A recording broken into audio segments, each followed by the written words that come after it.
Hello, everyone. Thanks for joining me. I'm Greg Swartz, the big man in the Big Man We Dram. Here's my We Dram, which we'll talk about in a minute. But thank you for joining me and spending part of your Friday with me this week. I didn't do one of these last week because I was actually driving across the country. And now I'm actually in New York State, but we're going to talk about Pennsylvania. So I am going to bring in my guests right away. Welcome, Brad, Kenyon, and Alphonse Palaima. Hello, everyone. If you guys have been in any events we've done, you've probably seen Alphonse because he's with me all the time. Brad less so, but no less so in the film, but in behind the scenes in the film. But certainly, we've all made our faces known over the last few months. So this week, I wanted to have friends on and collaborators on, more than friends. I mean, they are friends, but I'm saying that's not why I wanted to have them on. I wanted to have them on because they made the film with me, and one of the things that we're doing is next Wednesday and Friday, we are going to do the Lancaster, Pennsylvania premiere, the Keystone premiere of the film. We'll put the link in the chat here in a second, but the Wednesday, the 28th, we're going to be screening the film at the Zoetropolis Cinema Stillhouse in Lancaster, Pennsylvania. After that, we're going to be doing a whiskey tasting at Tellus 360 in Lancaster with Waterford whiskey. And then on Friday, we're going to show the film 2 more times, also at Zoetropolis. So without further ado, I'll shut up now and let you guys talk for a second. Now, thanks. Thanks for putting you on the spot. Thanks for I'm really looking forward to this. There's quite a little buzz about it right now. I mean, the theater is they're so helpful and easy to work with. And they've been showing a trailer before movies for the past couple days now. And I once in a while, I'll get a text from them saying, everybody really loves the trailer and they're super stoked about seeing the film and putting it out, since they actually do some distilling there too. There's certain tradespeople that are interested in it. And so I think it's going to be a really good discussion. And especially since people have been waiting for so long, through this pandemic, for us to release the film. And, on our social media platforms, we're all about all the great whiskeys that we get to drink and everything. And finally, they get to see sort of a culmination of what the hell we've been talking about. And maybe drink some of the whiskeys. We'll bring them some of those. Yeah, right. Yeah, and then Waterford Distillery is doing a tasting right after our Wednesday showing over at Tellus 360, which is, if any locals haven't heard of it, you've been living in more than a cave. It's a huge 3 or 4 story bar that has, I like to call them microclimates of different areas. And the second floor is an amazing whiskey selection. So I think the best in town by far, if not the immediate area. So if you are a whiskey drinker, as you must be because you're watching this, Tellus 360. Wednesday nights, they do the Whiskey Wednesdays because, we're all still climbing out of the anxieties of getting out and seeing people for real. They're sort of honing in on those days, and that's where we'll be doing our tasting for their whiskey club, and also our some of the people that are going to the 6 o'clock viewing of the show over at Zoetropolis. Yeah, so anyone that comes to the Zoetropolis screening, the first 45 people that tell us there when they can have free tickets to join us over at Tellus afterwards. So the tickets are available in the chat and on the screen here below me. It's funny. I haven't been, so one thing I didn't say at the beginning of this, I assume most people who watch this will know this if they know us at all, but all 3 of us lived in Lancaster, Pennsylvania, at least at one point. That's kind of how we all know it. We Pennsylvania, and so this is sort of a homecoming for all of us. That's why it's us and not some of the other lesser people on the film team, the Canadians and whatnot. But I'm really excited because the film, as I was saying to Brad before this, the film was born in Scotland, but it was really nurtured in Brad's basement. Brad and I really kind of started hashing out the look, the design, the flow, the topics while we were sharing some drams at his house in Lancaster. So this is something we've wanted to do this for quite a while. I think I wanted to go ahead. The key thing here is we kind of, in the golden age of whiskey, which is where we started this whole thing, like there was definitely a wave going on of people that we knew that were just starting to get into whiskey, just to start slowing down from the shot to just nosing and things like that. And we really wanted to celebrate the people that were making the product that we were so appreciative of. And I think that was the insight that you had, Greg, is to, put this team together when you did to put the storyline. And then, we spent 7+ weeks capturing it at different times, maybe 2 years to try to get our friends, family, and people online to start, donating to it, and just to get it off the ground and tell a pure, unadulterated story, meaning, we didn't get sponsorship from a distillery or anything like that would try to push the messaging. It was really kind of a true documentary on this. So. Yeah, I think we would have had an easier road to hoe if we would have taken some kind of corporate sponsorship or some kind of product placement or a branded content kind of thing. But people ask us that too, and we didn't. We told the story we wanted to tell. Full stop. One of the things that we get compliments on all the time is the film being beautiful. And, normally I'm loath to say nice things to either one of you two, but you two are the architects of the look of the film. So in case anyone doesn't know, Brad was our director of photography. Alphonse is, I always say Swiss Army knife, but chief among those things was, drone pilot, which if you've seen the film, drones all over the place.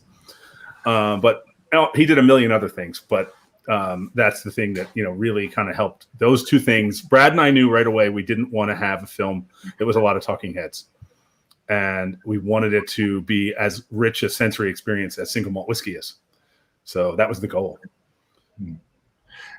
And not to chime in here about this, but I was thinking about that this morning in the sense of the important job that Al had in this is personally for me, because coming from a wine background, just like one of the characters in the film, I had an understanding. When I started learning about wine, I knew that once I started learning about the land where they came from, and the geography, that I really started to understand things. And I always felt like as I started to get into Scotch, because I was mainly a bourbon person for years, when I started getting into Scotch, if I understood the landscape, that it will help tell the story for me personally to sort of connect the flavors and everything. So that's why it was really, I think, crucial to have the aerial views and the landscape really portrayed here as part of the whiskey story. It's not just out of, it wasn't out of financial necessity or anything like that.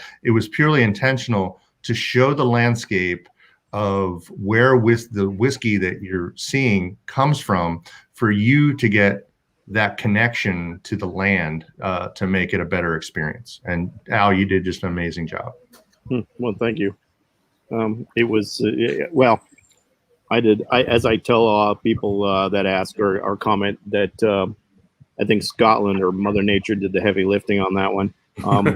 I just figured out how to fly a drone and get some paperwork and get on over there. But thank you.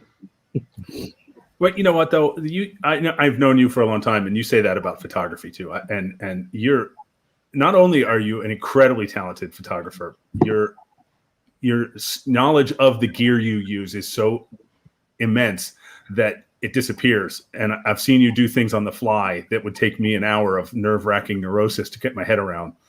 And like I just remember standing outside of Glenlivet House with you, and you and I were in the backyard of that house over Glenlivet flying, and the drone kind of disappeared off the radar, and we didn't even know where it was. I realize it's not radar, but I just sounded like a really old man now. The radar lost the plane. That didn't happen. But it was just, but and I don't know. I've always appreciated that about you, that you're not a studio photographer. You're sort of an action photographer and drone pilot, you know? Yeah. I like the studio stuff too. It's a whole different beast. And in that case, you as my VO, you lost sight of it. But I knew where it was because I had record. It wasn't going anywhere. We couldn't get it back. Well, we weren't flying it over Lockendall at that point. So no, that was the scariest moment. Right. So one of the things that I'll say that's kind of just a cool story is, we all lived together during the shoot. And what we would do is at night, we would all sort of watch that day's footage, drink a lot of whiskey, and then also kind of give Al the list of what we needed the next day, because he had his own car and he'd go off on the drone with his own car and do his own thing, because, we knew we could trust him and we'd talk about the shots that we wanted. And then Brad would be with me and we would go do the interviews in warehouses and things. So, he was always sort of off the on outdoor whiskey, the outdoor whiskey on the top of a cliff somewhere. And Scotland does do a lot of heavy lifting, admittedly, and we were lucky too, because Scotland could be very uncooperative, and it wasn't. I think we had the most inclement weather during the when we went back for the Fashion 19. Yeah, that was a lot harder to shoot. That was intentional. Memory serves. If memory serves, we only had one really rainy day, right? It was when we went to Ball Blair. Right. That was the day it really rained a lot. And we got a lot of great footage. And some great whiskey. I mean, we just found that by accident, right? And we used a lot of the B-roll we shot there, because if you make a movie about Scotland, you need water dripping, you need puddles, and so we got those all in one day for the most part. I want to say, just because I'm a jerk, that I know we're all drinking drams here, and I'm drinking a Port Charlotte 10-year-old that I brought across the country to give to Brad, and then I've opened it and I'm stealing it. So this is the Angel share. I'll make it up to you. I got other stuff. It's a living, breathing Angel share dram. And I'm in my office, and I have a hidden Bruichladdich, classic laddie in my desk, just for these after-hour moments. It's after 4 on a Friday, and we're talking whiskey, so yeah. Par for the outdoor whiskey. I'm high, and but I've got a big the 50-year-old for my 50th birthday. You just can't see the zero on it. Yeah. Greg gifted me a bottle, and he crafted a zero on there. I like the wee beastie. People kind of you can drink that down. Done. Yeah, it's got its place. It's got its place and moment on your shelf for when you need something quick, or a palate cleanser, or just a conversation piece. And that's not to bring it down in any way, but I'm just saying it's one of the knives in the sheath, if that makes sense. Well, I actually heard an interview with Dr. Bill Lumsden on, I'm pretty sure it was the One Nation Under Whiskey podcast, and he talked about the Wee Beastie, and he said that he wanted to make a whiskey that was a sort of a footsteps along the trail of Ardbeg. And if you wanted to know where the spirit was, you could drink the 10-year-old and you could drink the Wee Beastie and sort of see, okay, this is Ardbeg spirit, the line between these two, because then the wood influence starts to grow over time. And I thought that was great. I thought that was because it's not many places that would put an age statement on a 5-year-old whiskey, Right. And it's kind of a brave thing to do. But he said it was selling like crazy, more than they wanted it to, more than he said that something to the effect of, it was more than he wanted it to, because it meant he was going to have to focus on it. He wanted to do other things, and he was going to have to spend more. I don't know if you've seen interviews with him, but he's incredibly forthright. I think it's a natural progression too, with the whole transparency movement that is educating the viewers that we kind of really latched onto personally. But knowing that if you like peated whiskey, that the longer it's in the barrel, the more the peat goes away.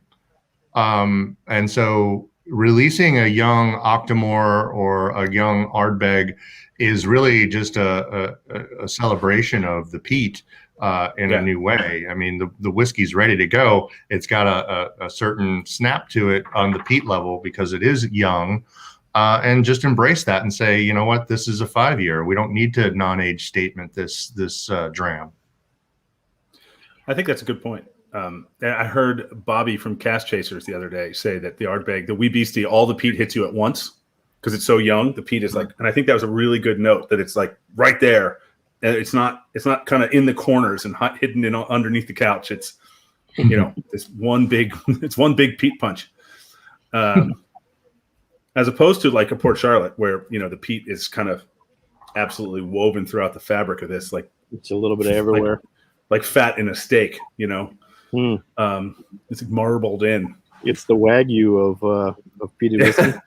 Note to self, write that down. It's funny because when we were shooting the film, that was just starting to come out, you know, and we the Port Charlotte 10, and there was a lot of buzz about it, and we were just like really blown away from it, knowing that when this thing hits the States, it's really going to take off. Like, if my memory serves right about the lineage on that particular program. Yeah, no, I remember Adam Hanna. Yeah, you guys were there for the master class, I believe, right? No, that was the Octomore. Oh, Brad and I. Well, we didn't have tickets. Oh, you guys the first time. Yeah, but we didn't have tickets to it. We were at Brooklotti that open day, but we didn't have tickets. But in that year, I'm speaking to the timeline, right? Yeah. Yeah. And Adam Hannett told us, I don't mind saying this because he told us on camera, I just didn't use it in the film, that he said, you know, he knew this was going to really become a good kind of tent post of their brand. You know, this was going to become the central piece of Port Charlotte. But he also said he knew he needed to keep on his toes because Jim McEwen was still out there making whiskey. At the time, Jim was still, you know, getting Ardbeg or Ardnahoe up and running. Which I can't wait to taste that stuff too. I mean, that when that comes out on a 10-year birthday, it's going to be a moment. Did they say they were waiting that long too, as well? I don't remember what the originally they did, but yeah, okay. I think they all change their mind all the time based on when it.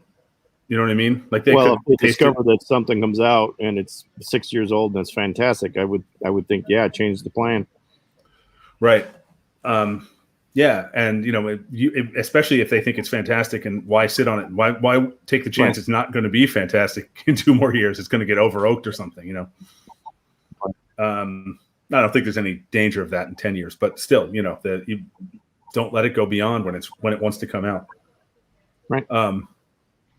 So, you know, back to Pennsylvania, quick. I want to say that, you know, one of the things we're doing is we've been doing some events with Waterford whiskey, and I don't want to kind of give away the role Waterford whiskey plays in the film in case people haven't seen it, but it's an Irish whiskey, but it's a single malt from Ireland, and if you don't know anything about it, you'll see in the film it plays a major role in our film, and so Glass Revolution is the importer of Waterford in the U.S. here, and Raj Sabharwal, who's the founder of that, is going to actually be in Lancaster with us and do a tasting of the 4 Waterfords that they've released in the U.S. so far.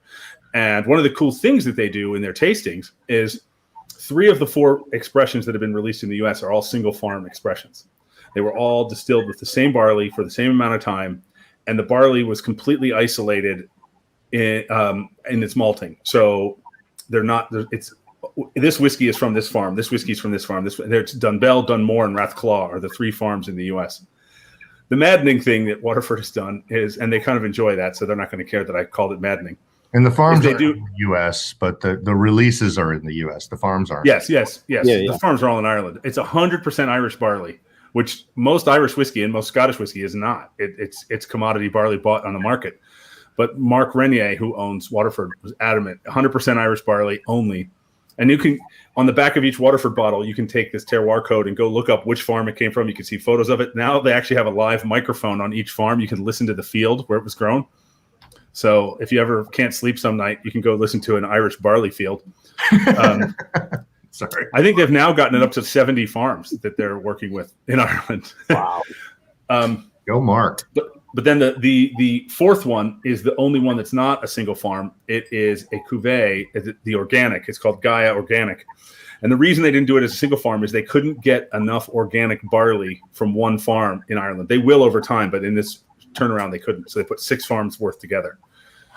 And so all the whiskeys, it's really cool. They're very similar in every way, but they're not the same whiskeys. And you can sort of taste the terroir, if you will, which is kind of central to Mark's thesis and I think reason for being. So we're going to do that in Lancaster, and I know Waterford has not been readily available in Pennsylvania yet. So this is sort of we're very excited to bring it with us. We're bringing the road show to Lancaster. Yeah. I mean, I know I held up the bottle before, but these are just little tiny bottles. There's going to be big ones, the grown up bottles. I just have a couple of these sample bottles with me. So they have glass corks. Is that because of a thing with cork? With the I don't think so. Yeah, I don't think so. No, I think it's just a posh thing. And the glass provenance that they have in their going into the city and then back out through glassware. Waterford, Ireland. Here Bill Varnell said you have to be really bored to listen to barley grow. I agree, Bill. I have to admit, I've been on their website a bunch. I've gone to the terroir codes, but I have not. Truly interested, really. In the film, Mark says they can even tell you what guy delivered the barley to the cathedral each day. I don't want to steal Mark's jokes. There's some good. He lists all the things they could tell you, but it's funny. Waterford Distillery is offline right now. I've been following them on social media. They've gone dark for a couple of weeks because they're getting new stills. They're replacing all their stills, and that's going to take a few weeks. It's been cool to see them. That's an interesting move. And instead of going with a historical, piece of machinery that lives on, are they adding or are they actually replacing? Replacing. Yeah. Okay. You were saying, Brad? Go ahead. Go ahead, Brad. No, go ahead. I was just saying how fascinating Mark Renier was. Absolutely. We were excited going into that interview situation. We knew we had to come back, and after we had done a series of interviews through Scotland for a couple of weeks, and then it was time to go to other parts of the UK, and going into Waterford Distillery for the first time to meet this guy was such a thrill, because he right off the bat comes out, was so gracious, brings us into a conference room, talks about coffee or something, but then he goes into this poignant story about how he knows where Scotch whiskey originated. And everybody kept looking at me because they're like, you should be rolling, and we should be recording this. And so we all had this. We're standing in the kitchen. Yeah. For a second, we need to get a camera in here, because the guy was just so fascinating, and he's just a passionate person that I'm so happy that we got to capture, and he really rounded out this story. We couldn't have told this story the way it was told without him. Absolutely. I mean, he's so huge to our story, but he's also just a unique thinker, and he always reminds me of like a tech, like one of the tech kind of titans. He speaks really fast. He's very confident in his opinions. You don't need to ask him a lot of questions. I think he's a passion play throughout the story. Really brings a human element to an industry. Well, so the story with the stills is the stills that Waterford has been using up until last week was the old still that used to sit out front of Bricklottie. It was just a decorative still they had with the legs sticking out of it. It was the legs. Okay. That's the still that was making whiskey. Number 11? Yeah. Mm-hmm. Yeah. So that's the still Waterford. Mark bought that from them and moved it to Ireland and was using that. And it was already a very, very old still. So they knew it. I just don't think it has anything left to give. So Forsyths in Scotland recreated it. That's what they always try to do. They do like these death masks of these stills. So every detail is identical. And also, I don't see Mark caring about those kind of details. He would think that was romantic nonsense. He's like, you make the best still. I don't care if it's the same still. Make the best still. Down to the point, if there was a dent in the still that happened 100 years ago, they want that same dent in there, because you don't want to be the captain of the team that changed the flavor profile somehow, some magic way. You don't want to be the guy in charge of New Coke. Yeah, right. Crystal Pepsi, right? Yeah. Charlie told us that story, Brad. You remember? I think it was just when you and I were there alone about I think it was Johnny Walker's grandson. One of the distilleries they owned, they knew he was coming to do an inspection, and so they painted the distillery. And when he got there, he yelled at everybody. He said, "Don't ever change anything. Don't paint. You could change something. You don't, because you have to take fixtures off of walls to paint. You don't know what you're going to do." And he said he was apoplectic that they would paint. Don't touch the dank. Don't change the underwear that you were wearing during the Super Bowl.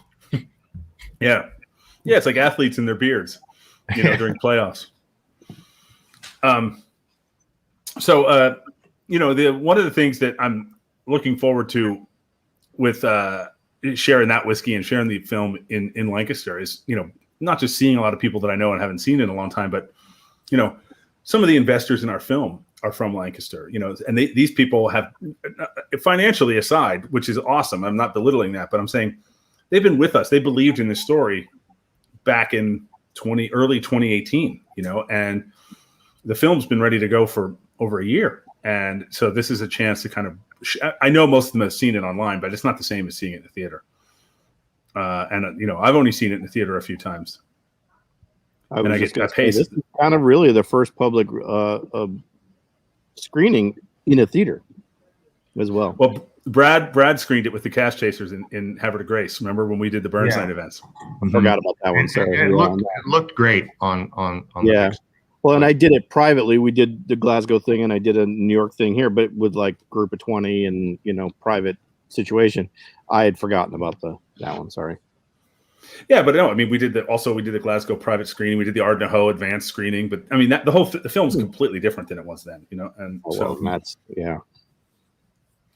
I really, as much as I'm excited about this, the thing I'm most excited about these days is that as the world hopefully keeps opening up more and more, is I want to go make more movies. I want to go shoot more with you guys.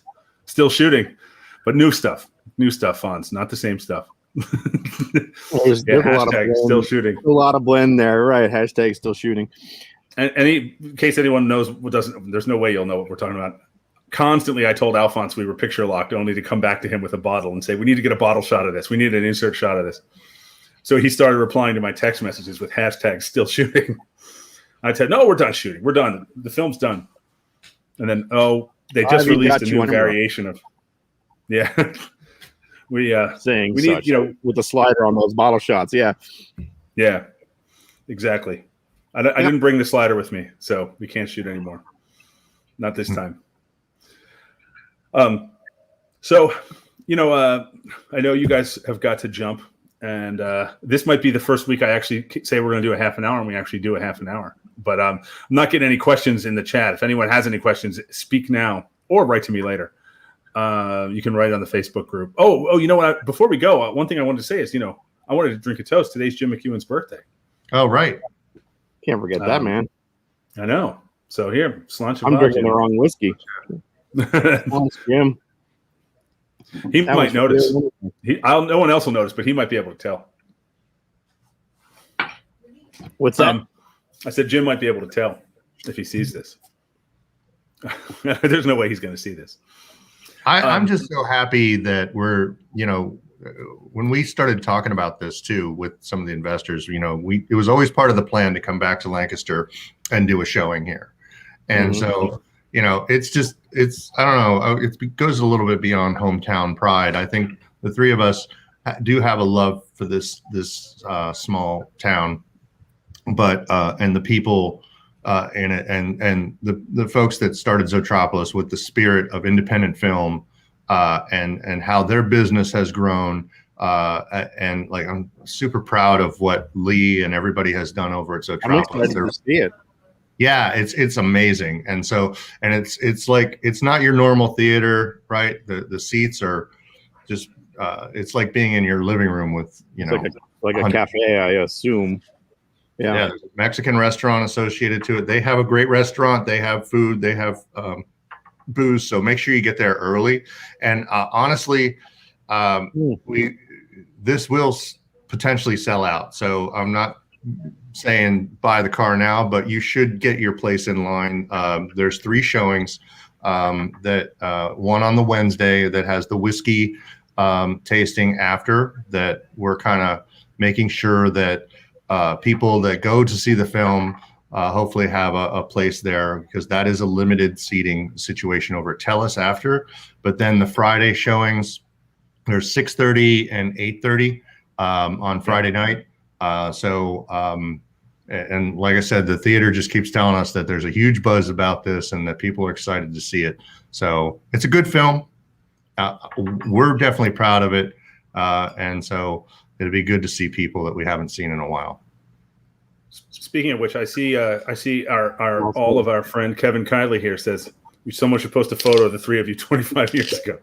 I don't want to be sad, but I will tell you, Kevin Kiley, if you're still listening, that the bar we're doing this in is owned by a Kevin from Skibbereen, who immediately became the best Kevin I know in Ireland. So,